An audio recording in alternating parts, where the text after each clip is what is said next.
Join us on BCCTV for a new series titled Community Circle. It's diversity, resilience, and the spirit of community. You know, who have inspired you and why their story is important.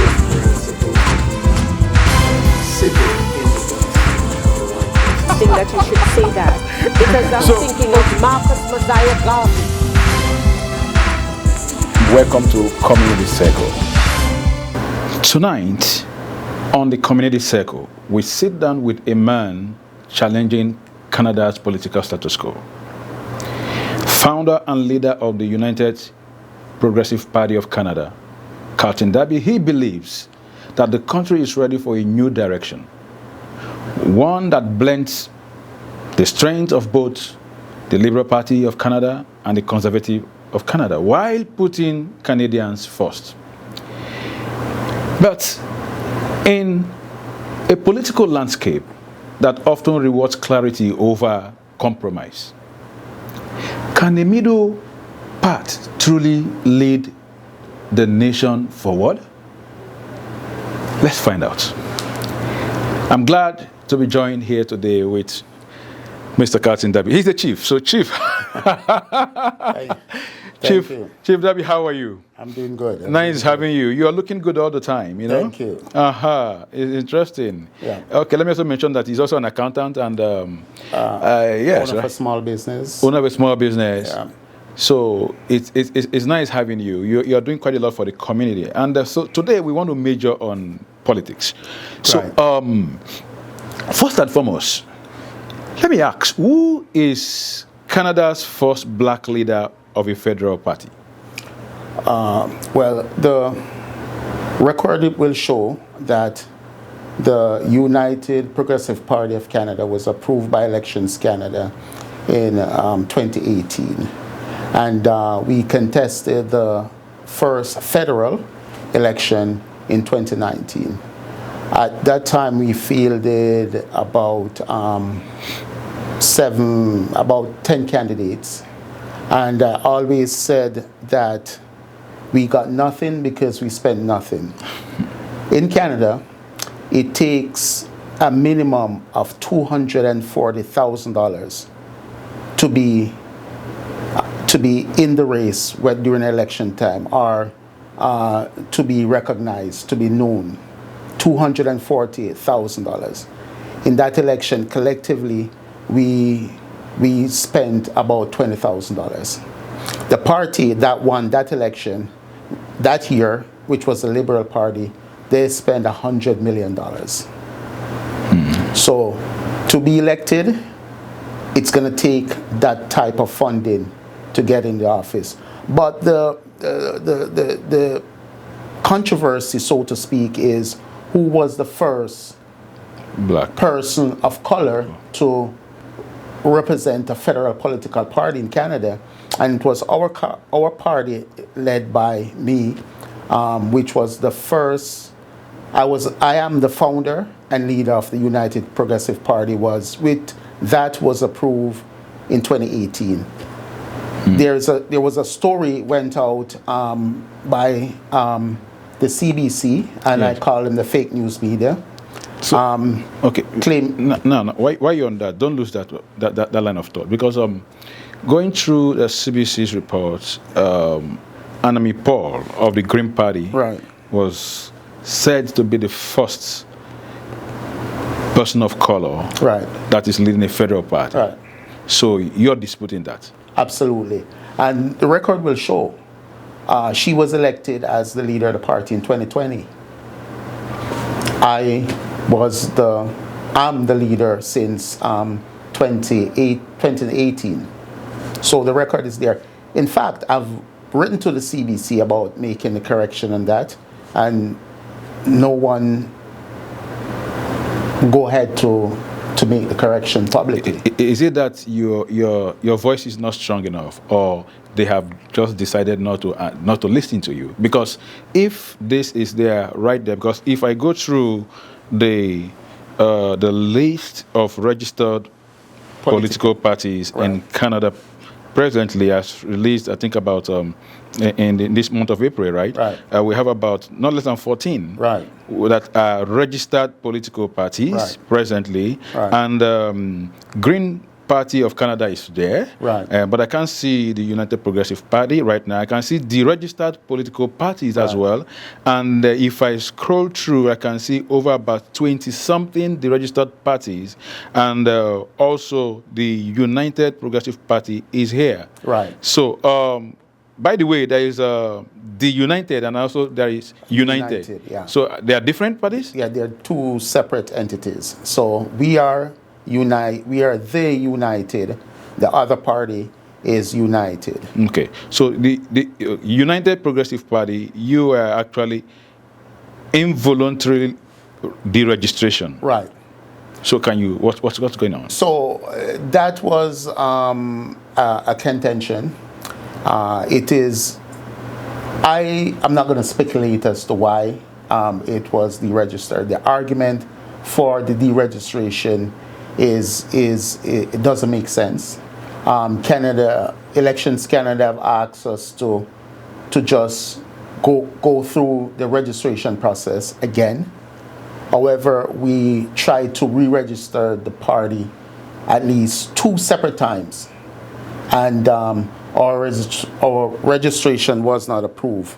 But I'll just share with you our last registration letter, which was July 16th, 2024. And based on what Elections Canada is saying, they confirmed that they received 489 declarations. So a declaration is a signature for one person. So they received 489 signatures from us, which are people supporting the registration of our party. 489. You only need 200 to be approved. They claim that after 489, 10 they could not figure out their signature, their name. So they removed 10 from the list. So we're down to 479. And of the 479 people that support the registration of our party, they're telling us that they could only approve 113. And Prince, we know that's wrong. We know it's incorrect. We know it's not true, because of the challenges that we face in the second registration, we ensure that we sent them all the declaration forms. And the declaration forms, Elections Canada turned that declaration form into what is called a confirmation letter. And these confirmation letters must be signed by the people who signed the declaration form and returned to Election Canada. We collected all the confirmation form, so we know for sure that it was sent to Elections Canada. We tried to send it to them to put it together in one bulk and register it. They said, no, we can't do it like that. My team and I, we personally collect every confirmation form, and we have copies of the confirmation form too, right? And we know we sent it to them, but they would not accept it in a bulk, so we had to just drop it in the mail as individual. What I believe is that there are people, well, first, Canadians have to understand that, and I feel sad to say this, Elections Canada is working as a arm of the Liberal Party. That is just the reality, because there is no way. What's the proof to this? The proof is we know for certain that we sent them 479 confirmation letters. How could they only receive 113? So people should understand that in a large company like Elections Canada, there is what is called a mail room. And that's where the corruption starts. When they see our confirmation letters come in the mail room, they just simply discard it, throw it out, don't count it. It's as simple as that, because there's no other way. We we said, okay, we can send a duplicate. Because we made a copy of every confirmation letter. And we're telling them, look, we can send you a copy. And they said, no. And it is sad. But, Prince, what Canadians must understand, and especially what is going on now with the full floor crossing, people don't vote for party.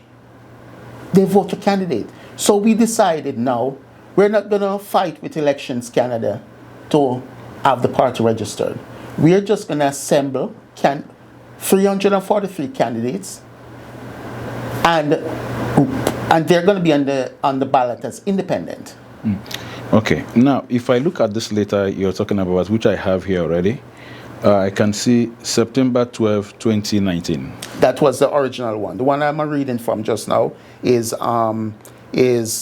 July 16, 2024. The September 12 letter that you have, that's our first, that was our confirmation letter. Yeah, that we because got. I can see here Carlton Darby, party leader. Yeah. The United Party of Canada. Right. 4122 County Count Boulevard, Brampton, Ontario. Right. And it's written here, subject obligations of political parties at the October 21, 2019 general elections. Right. Dear Carlton Darby, confirmation of information in the registry of political parties. Right. So where did this all change? Because here it seems also that they are requesting you guys to submit certain documents. Okay, so that's the confirmation letter, as the election was October. So that was the confirmation letter to say, yes, we're confirmed as a federal party. Then what that is saying, we're going to have to send them the list of candidates that we intend to run in the 2019 election. Yeah. So once you get your confirmation, you have to provide them with the candidates as a party to contest the election. Yeah. Okay, so with this confirmation, Yeah. this written to you as the leader of the United Progressive Party, Right. So you are trying to say that you are the first black leader of a federal political party in Canada. In Canada. Yeah. Okay. Federal party. Federal party. Okay, because CBC has Anami Paul, who took over in 2020 rather. 2020, she was elected, right, and to be the leader. So, right. How do you plan to make this known for that? Well, I was informed that I should because I've written to CBC and they refused to correct it, and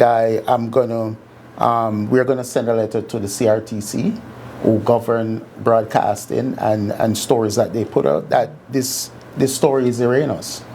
You fielded candidates in 2019 election, right, from your party, right?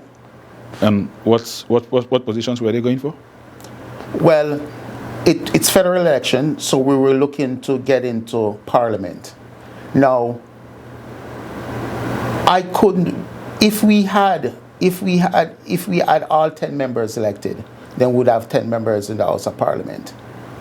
That would give us an advantage in that we would be at the table. We would be called upon to vote on bills and laws and all that. But so these 10 candidates, were they in the ballot? Yeah. They were? They were all on the ballot. I was on the ballot. They were all on the ballot. Okay, so that's possibly what you need to correct as well, as regards the information that is out there. Right. Because in that election, the Green Party had about 4 members who were also in the parliament after that election. Right. I think presently they have about 1 or so. 1, right. So possibly because your party was having some little issues, maybe that was not fully recognized. But seeing this later, that you were actually, written to as the leader of that party in 2019, that says something, right? But remember, in 2019, in that election, Anna Paul wasn't the leader of the party. No, she came in 2020. Right. Okay. So I think it was Elizabeth May that was the leader of the party. The party. Elizabeth May. And she subsequently came back as leader. She had resigned and she came back as leader of the party. It seems it's a very rigorous move to register a federal political party? No, it's in Canada? not. Contrary, it is quite simple. All Elections Canada say is you have to have an accountant, a president, or a leader, about 4 people as signing officer for the party, but you must have an auditor as well, accountant, and you must have an auditing firm, and you need to collect the signature of 200 people that supports the registration of your party. That's it. But where the challenge arises, and where Elections Canada actually determine if you are going to get in or not, is once you send them this declaration form, they turn that declaration form into what they call a confirmation letter. And they send it out to each of those 200 people. And they have to send it back individually to Elections Canada. Now, if we have a group and we have these 200, we assemble these 200 people and they sign this confirmation letter, we know who each person is. Why Elections Canada want to separate it now and say that they have to send it back individual? Doesn't it make sense that because we sign up as a group, then when the confirmation letter returned to each person, it would come back to the group, they would sign, and we could send it back to Elections Canada as a group? That would eliminate the argument that they didn't receive it. Right? And that's what they have been doing to us since that registration. But I strongly believe it is because since I've been into the political sphere, I'm an accountant by profession. I'm living here for 35 years, and I've always done my taxes. And for the first time last year, I've been audited. Okay, interesting, because we know that's not by accident. Okay. I can, because when I look at the list of parties, political parties that were actually deregistered, some actually involuntary, it means that something is missing. And if we have over about 28 parties that are actually deregistered, so it's possible that there is something they are not doing right. Because we still have about 14 parties that are actually there, standing strong. So I'm thinking they wouldn't just want to victimize your party, for example, or selected parties. If they are victimizing maybe the conservatives, which happens to be the main opposition presently. So possibly we could say that the electoral body is also trying to align with the government in power. But so that's my thinking. Don't you think so? No. So really. So let me tell you. Let me share something with you. I love Canada. I want to believe that Canada is above the fray when it comes on to political corruption. I was at a church, Miracle Arena, where the pastor Kofi, in his danzo, in his sermon, he said, he was preaching and he said, they say that Nigeria is one of the most corrupt countries in the world. And then he said, they also say that Ghana is a corrupt country. And he went on to say, further, even Jamaica, they said it's a corrupt country. But, and he pointed to the congregation, would you believe that Canada is more corrupt than these countries? And I could identify with what he's saying, right? Because what is happening to Pierre Poilievre? It is politics. How can a leader, the main opposition leader of a party that has been elected so many times, lost his seat? It was not by accident. Don't you think it's the people? Sorry? Don't you think it's the people? No, it's not. No. Look what they did. Look what they did to him in the last election. Did you know that in when he eventually won, but they had candidates? They had like 200 candidates on the ballot. That's political corruption. Okay. It is the, and even look at the floor crossing, which is legitimate. It is not illegal. We'll get to that. We'll get to floor crossing very soon. Because I don't know. I think because the people's vote counts. So I am thinking that possibly he's losing, possibly it's because the people's vote, right? I hope the people's vote count, but I'm telling you, some of the votes are not counted. Well, okay, that's your view. Okay, so now, you've argued that the major parties like the Liberal Party of Canada and the Conservative Party, they have become too ideologically extreme. Right. One is too left and the other is too right. So, critics might say your middle ground approach risks lacking clarity. Okay. So what makes your party's vision a concrete alternative rather than a political compromise that tries to appeal to everyone? Okay. Thanks for the question. Great question. Canadians are looking for a more centrist approach to governance and to policies. Gone are the days when it's one extreme. It's either, I say this, the Conservatives are too conservative. The Liberals are too liberal. And even if you look at the recent trend now with Prime Minister Carney, he's more acting in a centrist position.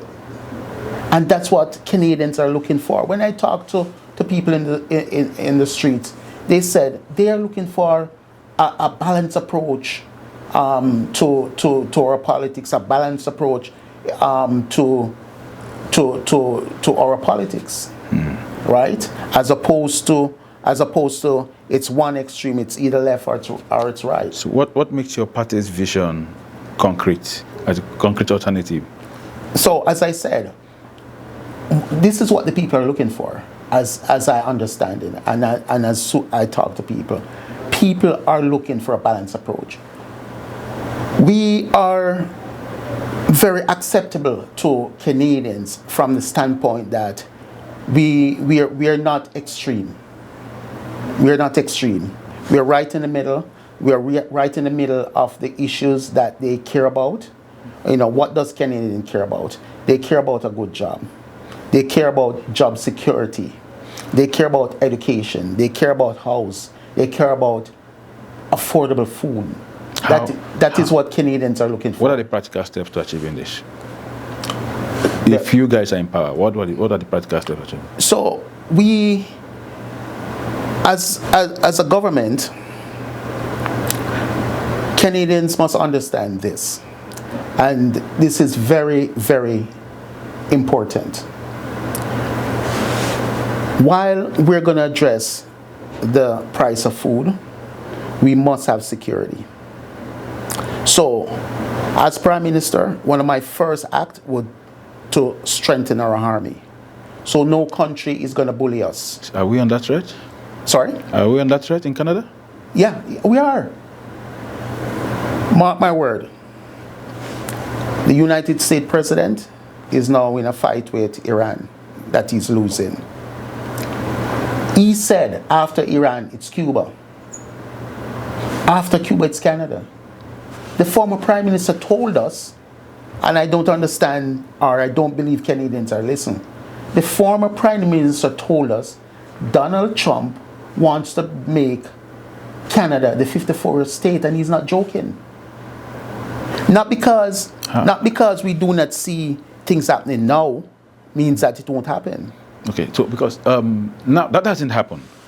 So when we talk about food, for example, right, as one of the things that you see that is a challenge in this country, and you are looking at external interference as one of the challenges. But presently, that is not here.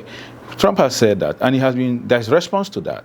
And Canada has said, no, Canada can't be this. Right. Canada is a nation of its own, and they're ready to stand for it. So it hasn't gotten to that part, to the level where we talk about exchanging, the military and all that going into battle. Yeah. So I don't know how that affects the food crisis you're actually trying to paint, and how you want to solve that. Yeah. So if you can throw a little light on that. Sure. So we must remember, Prince, that we're in a trade war. Yes. The U.S. still hasn't come to a negotiation with us with respect to tariff. tariff will. I am not going to support the notion that tariff will kill our country, but it will have a big strain on our country. Look at Stellantis. They closed factories in Brampton. Thousands of people out of work. Our steel mills are almost going dead, right? And so, in a subtle kind of way, what Trump and his cronies are doing is trying to destroy our economy and to force us into that 51st state. Do you think that Prime Minister McCartney is not doing enough? What would he have done, you and Trump, on this matter? Right. First and foremost, I guarantee Canadians, as right now, that as soon as the pressure is turned up on Carney, he's going to fold. He's trying, but Carney is a technocrat. He's a technocrat. Donald Trump said it himself.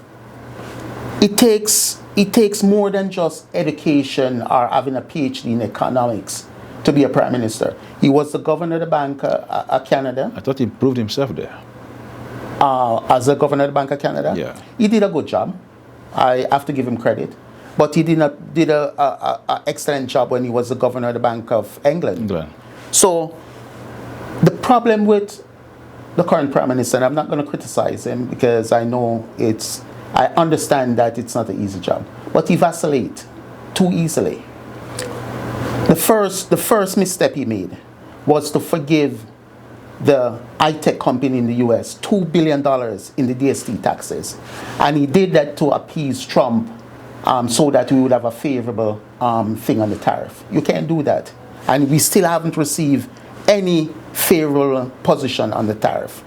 You cannot do that. One. So that is a lack of strength. I applaud him. And as I said, when I talk about Trump taking over, and he knows something, he has strengthened our Canadian army. And he has now gone to that 2%, probably even more than 2% threshold with NATO. So that if, God forbid, there is something untowards, NATO would step in and defend us. But I'm Canadian, Prince. I know that the Canadian army is strong. We're not big, but we are strong. In the first Gulf War, I like to remind people that it was the Canadian army that shot down the first 2 Iraqi jets. So our army is strong. We can take on any army. It's just that we don't have the numbers. We have a fighting force, but we don't go out and start wars. But I can guarantee you, under my leadership, we can defend ourselves. We can defend ourselves. And we have to get to a place where we must be able to defend ourselves. Because you see, look what happened to Ukraine. Look what almost happened to Greenland. Right? So we have to take these things into consideration. I've called on our Prime Minister to get some of our brightest mind to ensure that we develop one of the most sophisticated drone ever. Because the next war is not going to be fought with B-52 bombers. It's going to be fought with drones, right? So whomever wants to make their $1 billion B-52, let them go ahead. Because if that B-52 cannot get off the ground, it is ineffective. And a drone can stop a B-52 from getting off the ground. Underneath what you have said, Chief, hold it on that very thought of yours. And I think it's good. And I can feel on that tone, it's like you are giving the Prime Minister a good score mark already. Right. So on that note, we'll be going on a short break. I'll be right back. Okay. Welcome to Community Circle. Welcome back. This is still the Community Circle, and I am Mukela Prince, live here in the Black Community Canada Television. We still have here with us the leader of the United Progressive Party of Canada, no less a person than the Chief Carlton, Darby himself. Thank you. Chief, thank you so much. The first section, I think that was heated, right? So, all right. So let me subpedal a little bit now. I want you to let's look at You having worked with the Conservative Party of Canada, during the era of Stephen Harper, and how do you respond to skeptics who question whether your new party represents real change or simply a rebranding of existing political ideologies? Right. So, in the 2008, 2007 period, as a Canadian citizen, I always vote, always. And I tell people that I do not vote for party. I vote for individuals.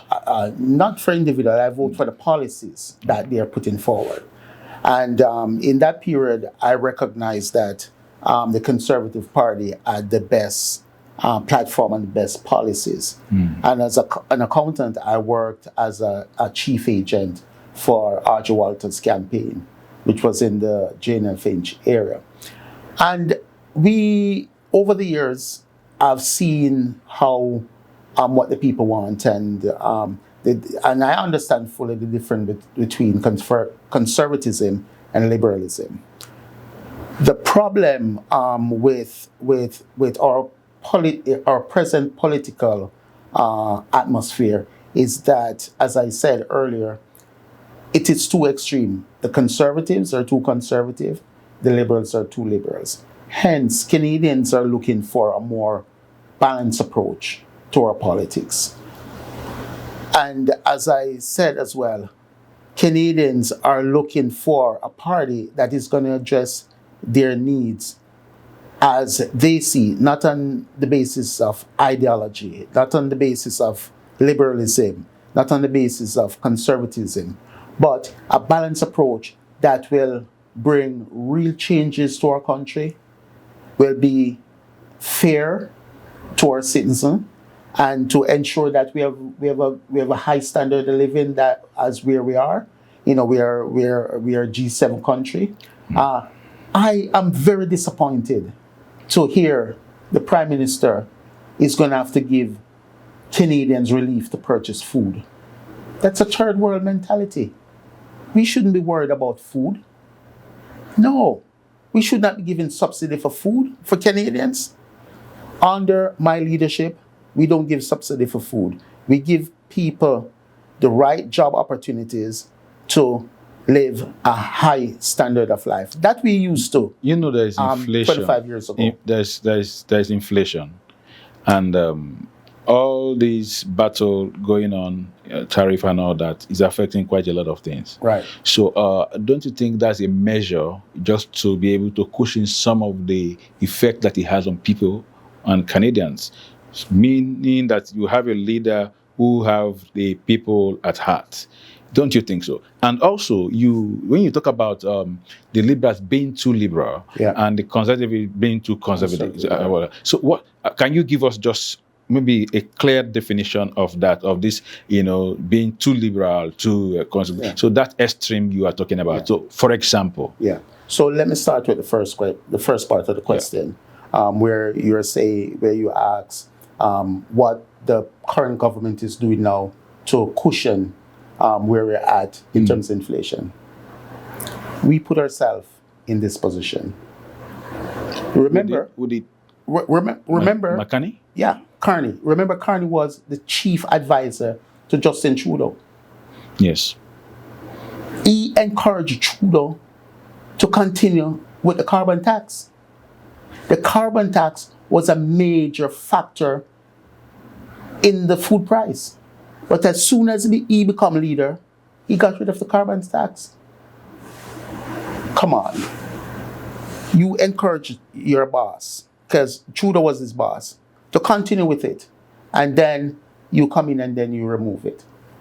And maybe he's saying that that policy the effect is actually a little bit negative on the people.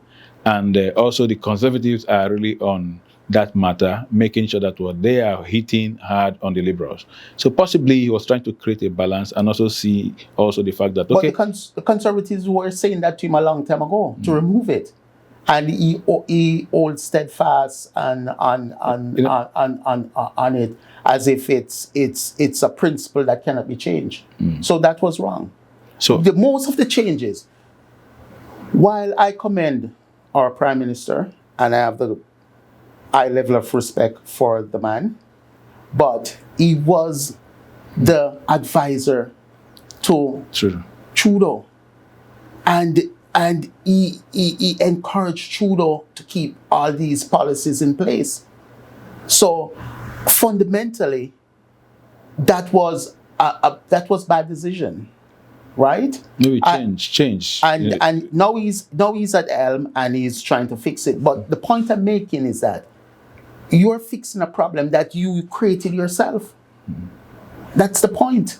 Possibly at that point, he didn't see some of the things that actually. He's an economist. Yes. No, I could see it, and I'm not an economist. Yes. So he's an economist. He should know. Sometimes you also encounter, even as an economist, even when you have your projections, certain times few things could be a disaster that could also be able to affect things negatively. Yeah. For example, the climate change can affect one or two things. So what you are projecting, you are not there projecting. Yeah. So and that was a part of the whole deal. It has to do with the climate change. Okay, so now when we talk about the liberals being too liberal, so what are you saying? Right.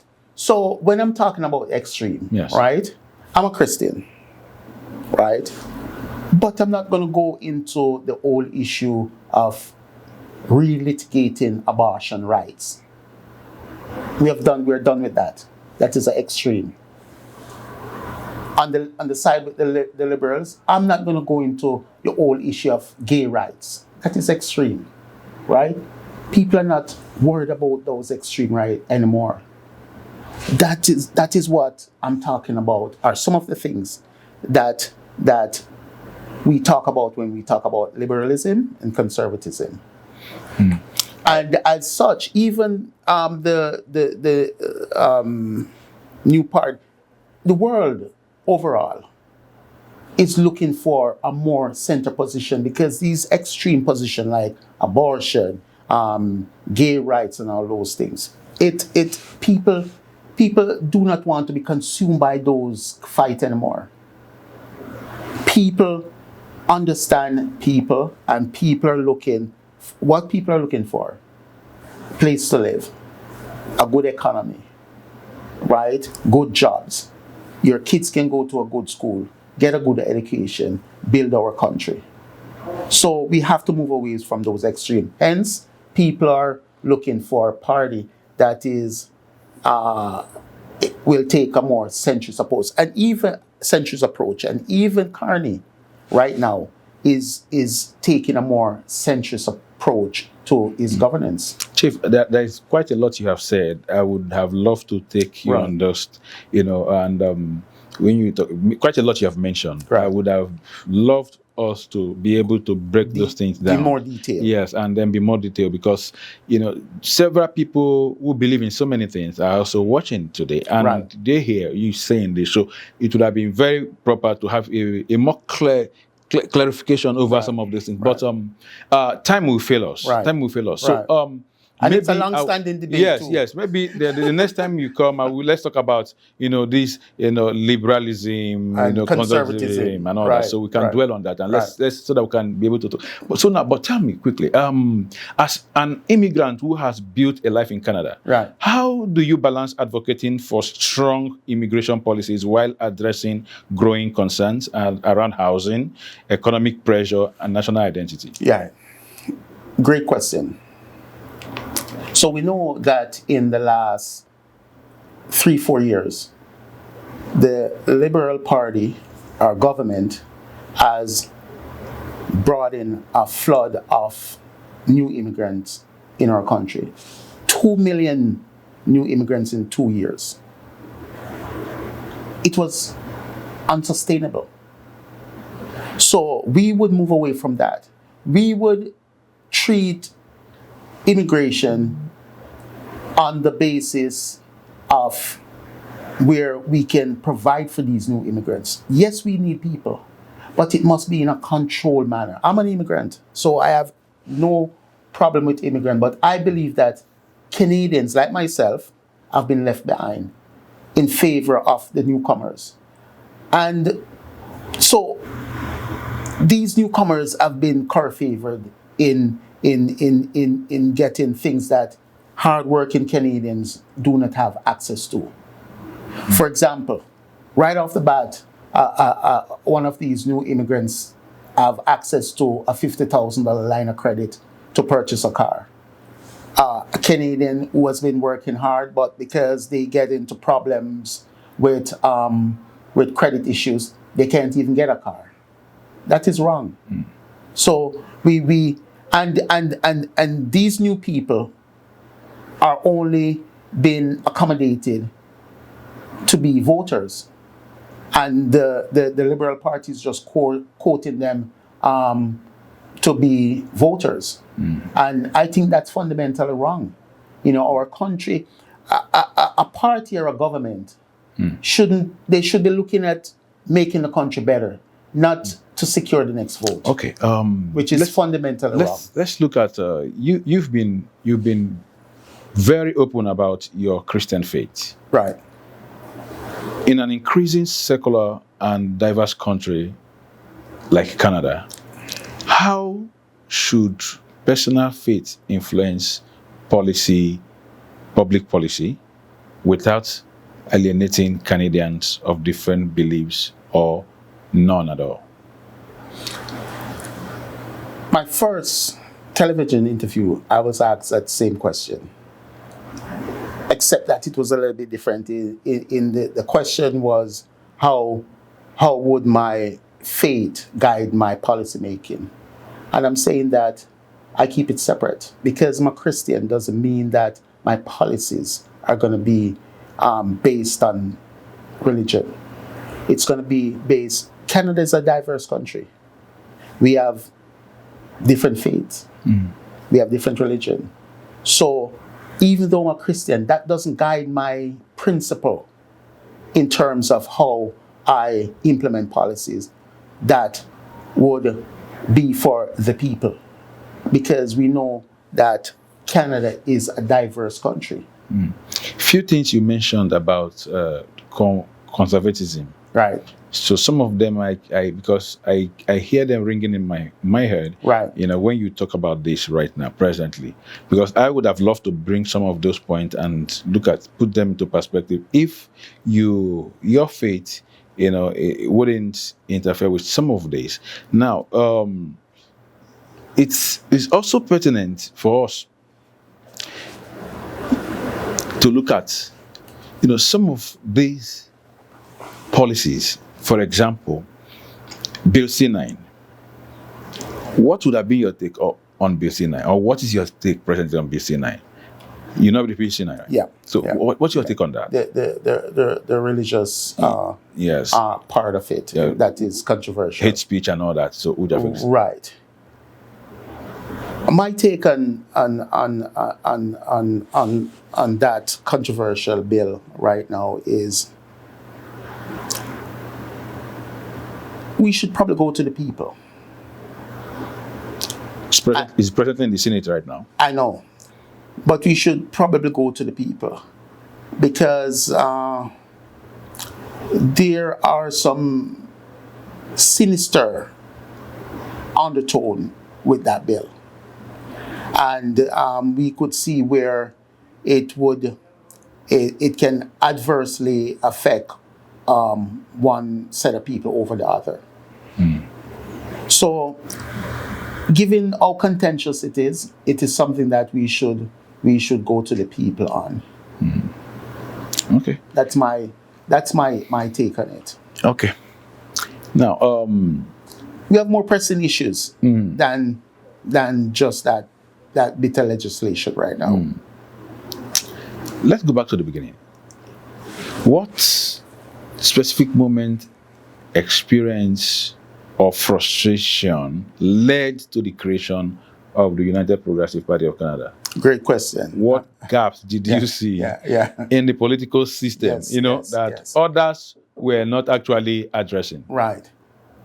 So a group a group of us sat down and Canadians, that have been living here for more than 30 years, and we all agreed that we did not like the direction that our country was going.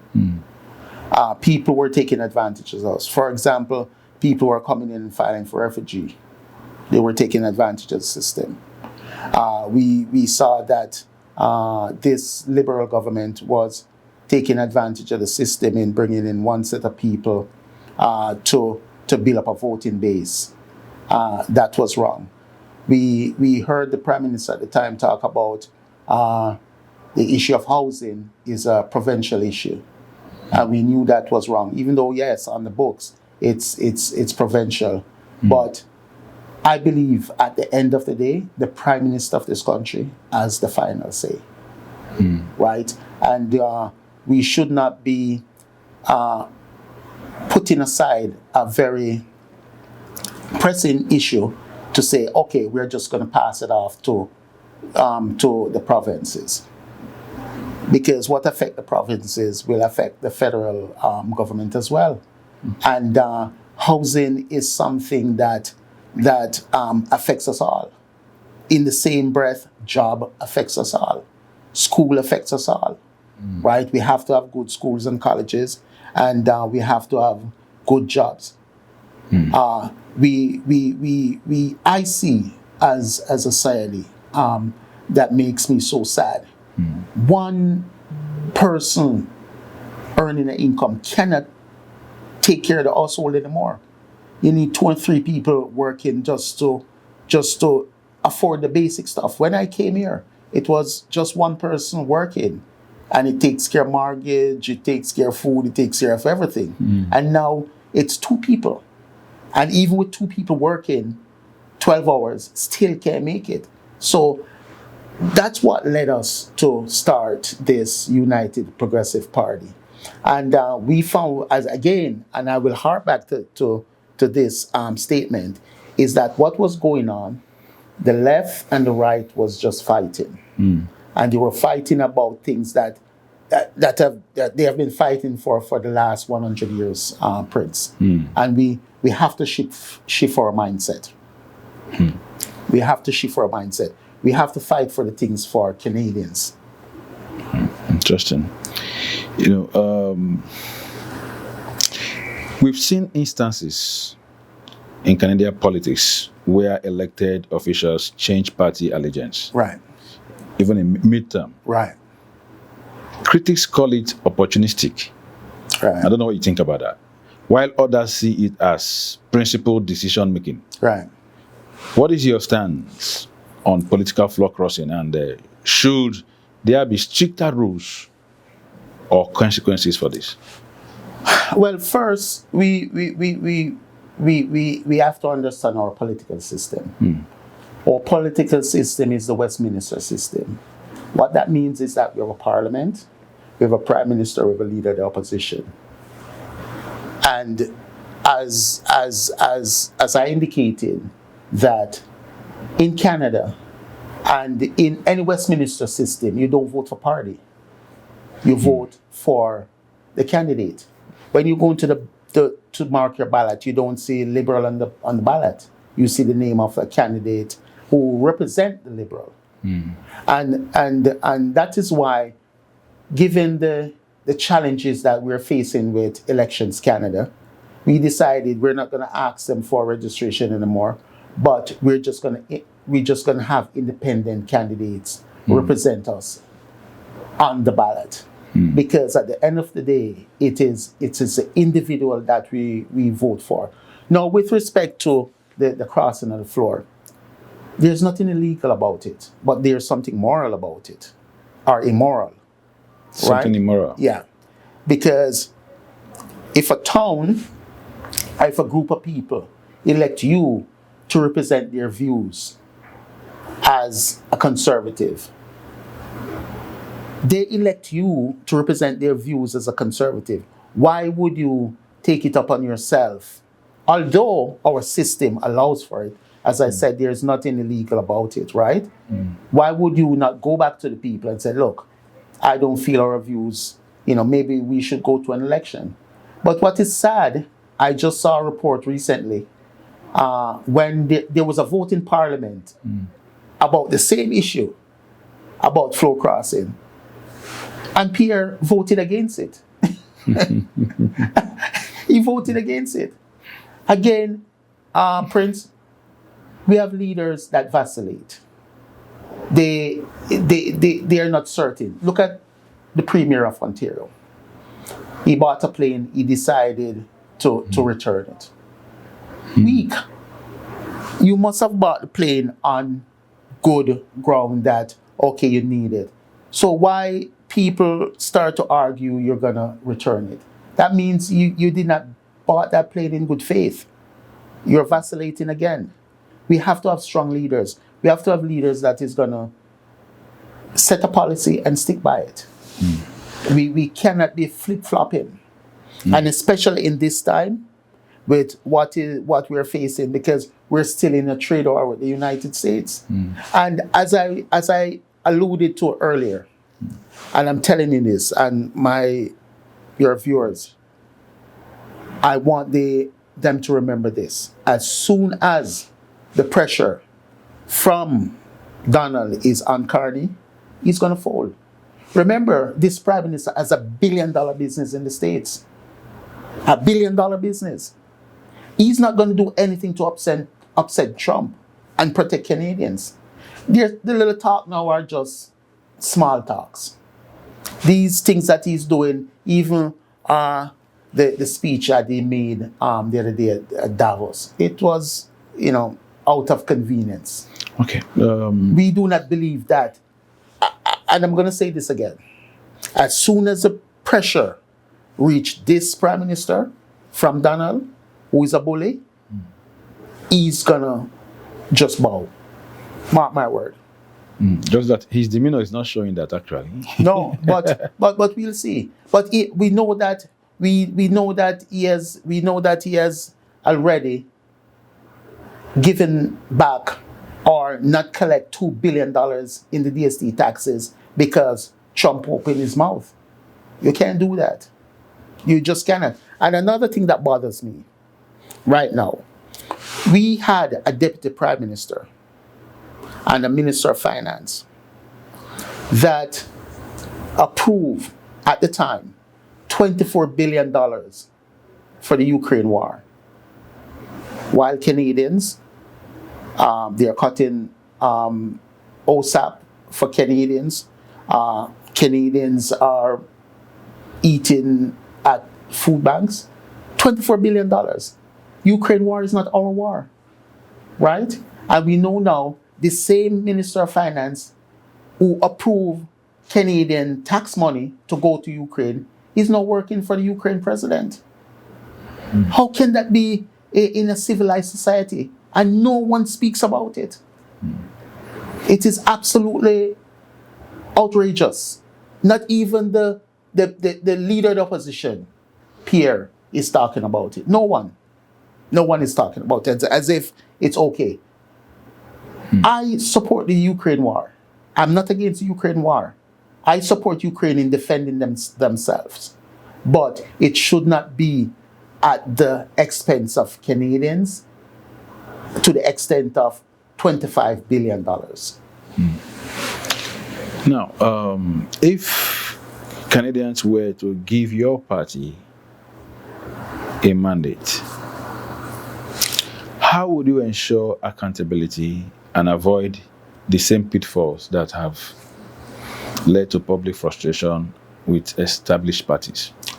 Very good question. First and foremost, you have to exhibit strength. You have to exhibit moral attitude. You have to exhibit a sense of professionalism. You will be dragged in different directions. You will be shown all kinds of things. But your first duty as a prime minister is to be responsible to Canada and Canadians, not your party. I will be accountable to Canadians. I will be accountable to Canadians. I will not allow myself to be dragged in these many directions that the political system will pull me in. So it is a matter of strength, and I am not out there seeking power endless to perpetuity. I am not doing that. I want to go in, do my term, and get out, and ensure that what I am sent there to do, I'm going to do it without vacillating, without thinking a second time. The people is going to give me a mandate to do X, Y, and Z, and that's what we're going to do. We're not going to deviate.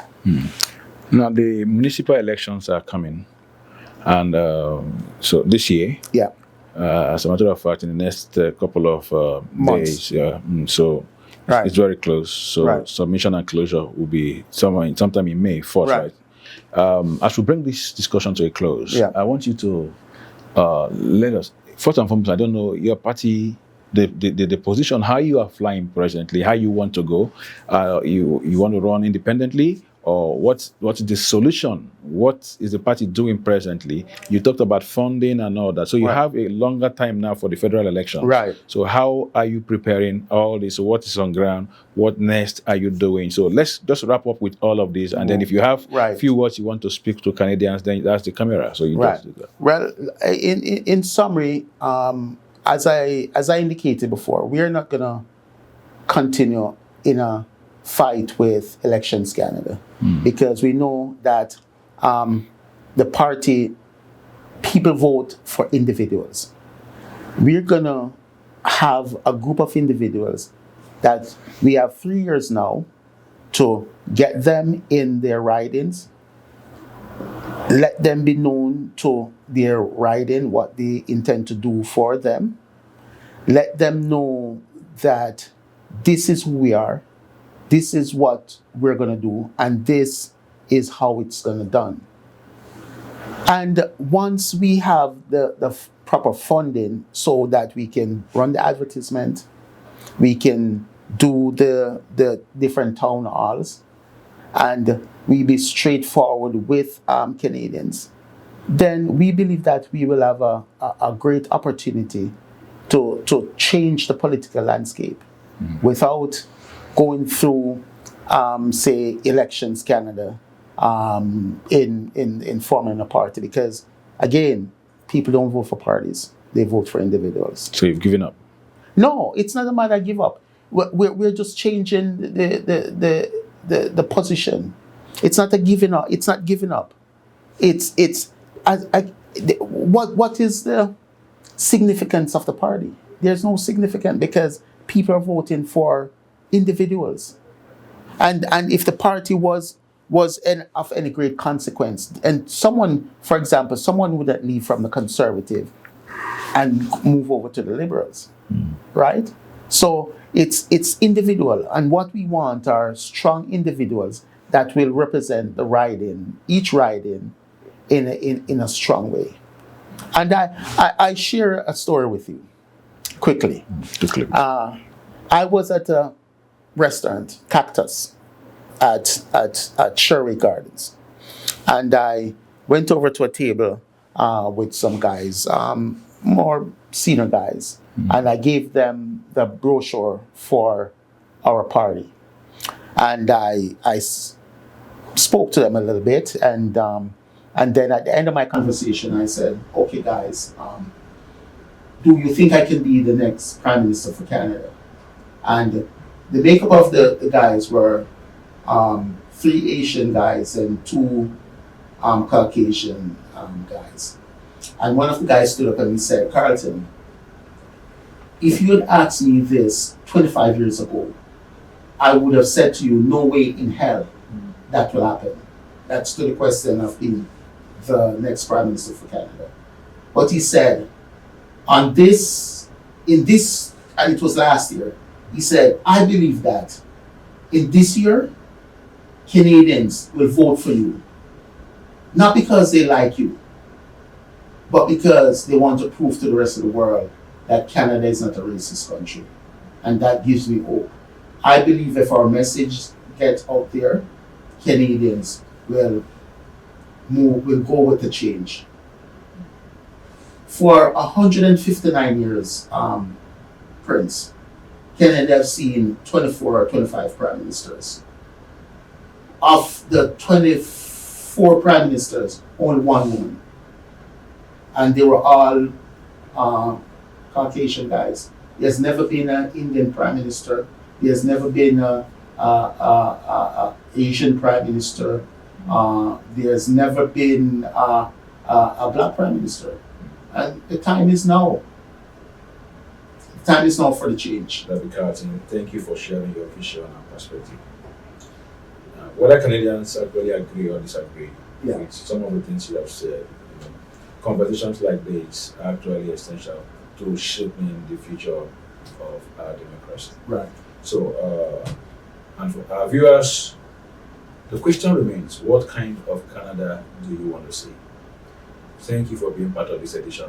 My name is Richard Brent, and it's been a great time here with Chief Darby Carlton. Thank you so much. Thank you, sir. You have a great day. See you somewhere. All right. Thank you. Thank you. Join us on BCCTV for a new series titled Community Circle. It's diversity, resilience, and the spirit of community. Who have inspired you and why their story is important.